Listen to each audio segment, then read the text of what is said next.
r/AskReddit, nsfw, what, a child that is not embraced by the village will burn it down to feel its warmth, story do you have? A kid who was relentlessly bullied at my school for years sued the district and got an upper six-figure settlement. Someone I used to have in a support group I once helped run for sexually victimized and abused young men shared with us what happened to him. I'm not going into the finer details of it, but the broad stroke is he was being victimized by a top. He went to other teachers, school admins, and even police. No one believed him, and he even got punished for making it up to get a staff member in trouble. It destroyed his personality. He became bitter, resentful, spiteful, and generally hateful of other people. He was improving his demeanor in the group, but from what he tells us, he just wanted to watch the world die at the time. A couple years later, that same Ta tripped down the stairwell in one of the side hallways of the school, and he happened to be nearby.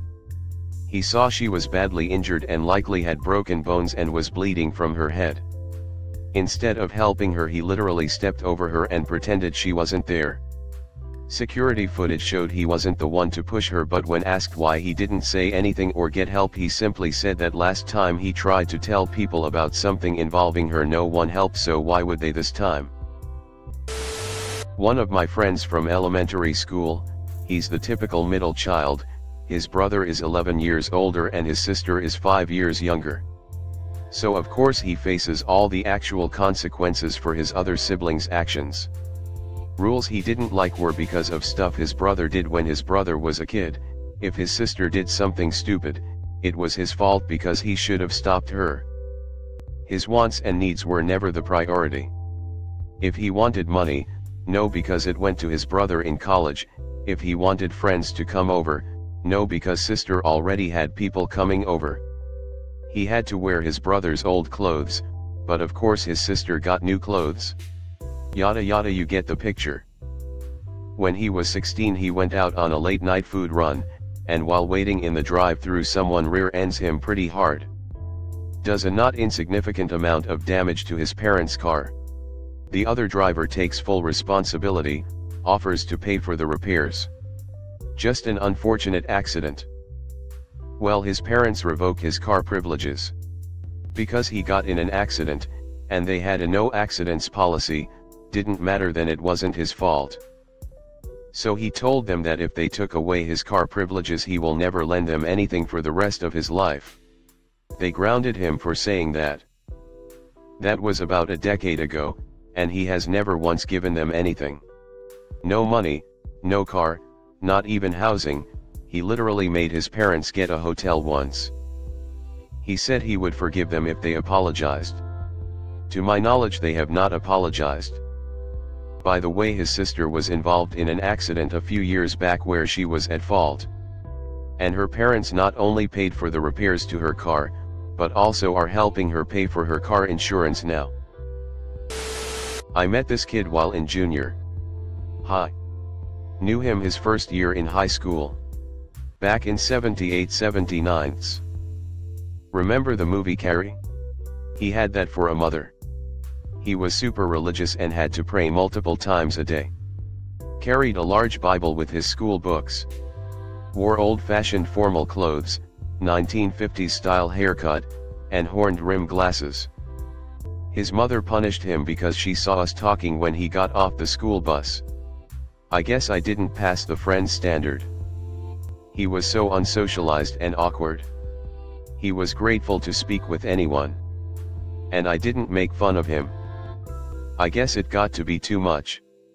He didn't come back to school for the sophomore year.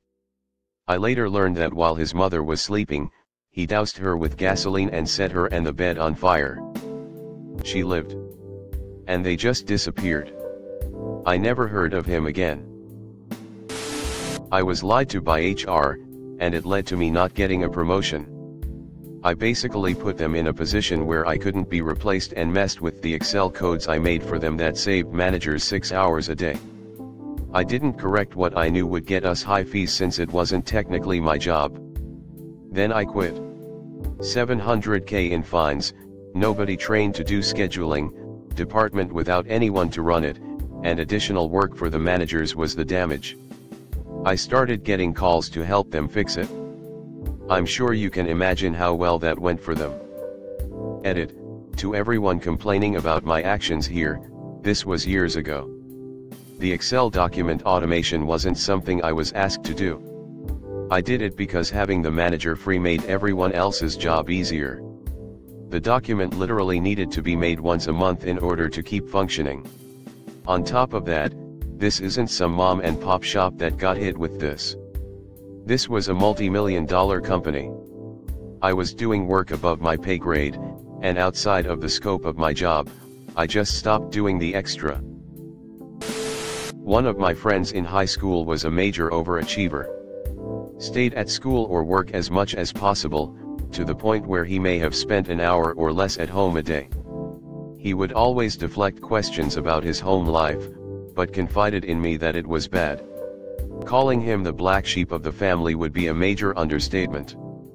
His family had some money, not millionaire or billionaire but better off than most, and they told him from elementary school he would always be useless and never amount to anything. He is making bank after getting through college and finding a bomb job with a big pharmaceutical company. Meanwhile, his father's company, that has been in the family for a few generations, got picked apart by the government. Someone tipped them off that he was lying on taxes, hiring immigrants for next to nothing, hiding OSHA violations, and much more. As the dust was settling and the damage was really being seen, my buddy drove to his former family home and dropped off a file. The same file he gave an attorney that gave it to the government, and only said, "Who won't amount to anything?" There was that nuclear revenge post about a guy ostracized by the entire town, I think cause he was born out of wedlock, and after getting out of there became an inspector of some kind. Eventually he was given a list of factories that needed reviewing and one needed to close. The factory in his hometown was on the list. He goes there, inspects, they act all buddy-buddy thinking they're safe from closure. Boy, were THRY wrong. Every infraction, breach of safety, incorrect anything went into his report. The whole town basically was built around that factory, and when it shut down the town was desolate and dead within a few years.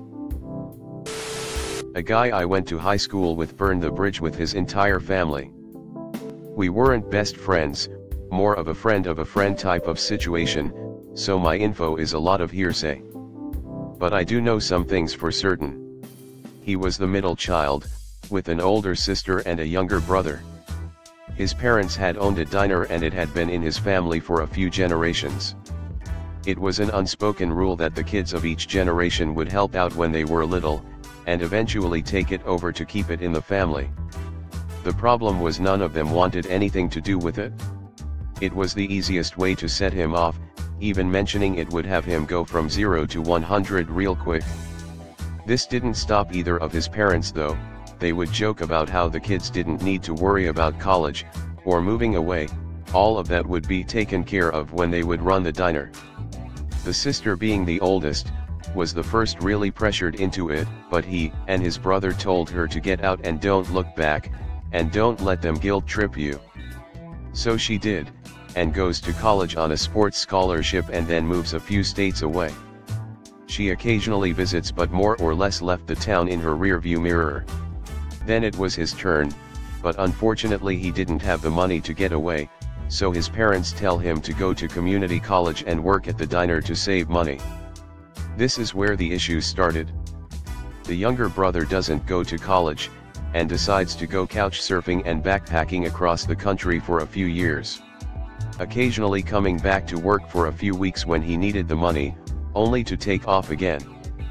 So my friend gets left running the place, despite swearing he never would.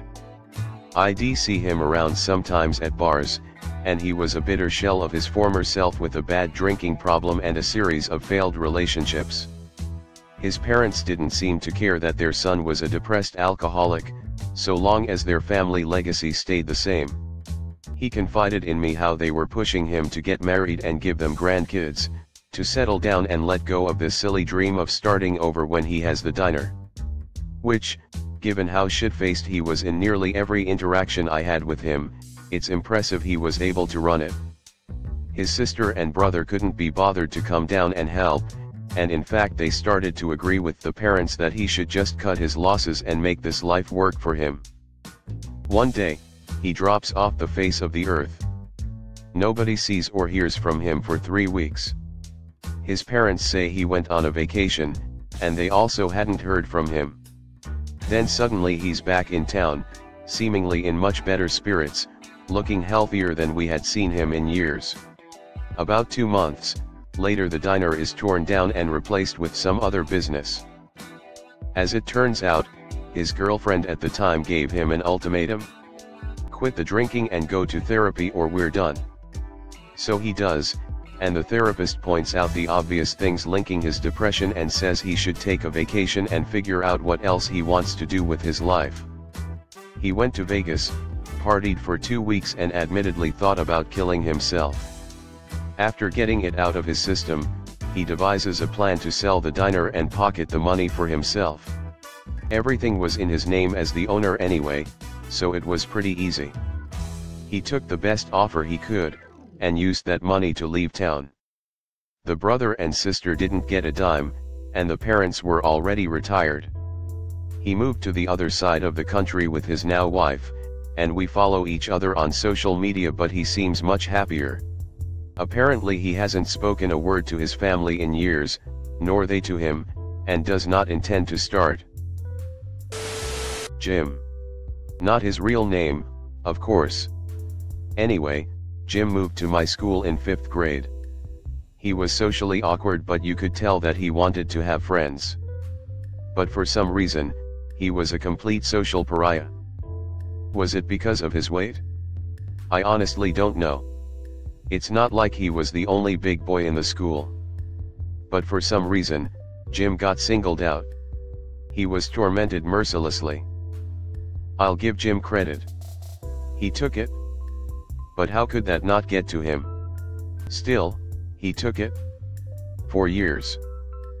Finally, one kid went too far. In the 8th grade, some asshole accidentally spilled his lunch all over Jim. Jim was sitting by himself, of course. And Randy thought it would be funny to humiliate Jim in the cafeteria. That particular day, the school had served something messy like chicken fried steak or spaghetti or something like that for lunch. Something that gets everywhere if you spill it. And spill it, Randy did. All over Jim. And Jim snapped. I mentioned that Jim was heavy. What that translated to, apparently, was immense physical strength. Nobody had been paying attention all those times in PE when Jim would climb the little rope thing without using his legs to pull himself up. He was a powerhouse. And Randy poked the bear one time too many. Randy's face was a mess of blood and bruises. Jim gave Randy exactly as much mercy as everyone had given him. Which is to say, absolutely zero. Randy's parents filed a lawsuit against the school district, but I have no idea what came out of that. All I know is that Jim and Randy were never seen at the school again. The teachers and principals all understood what Jim was up against.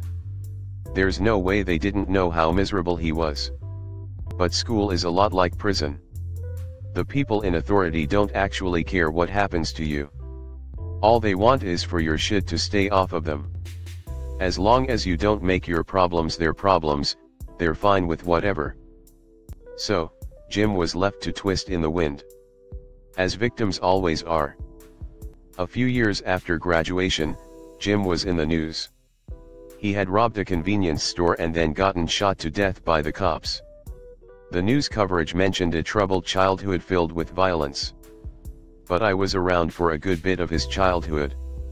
And on my watch, except for one occasion, the trouble and violence were completely one-sided. Jim couldn't get a fair deal even in death. Even the news media had to pile on. Edit. Thank you for the gold.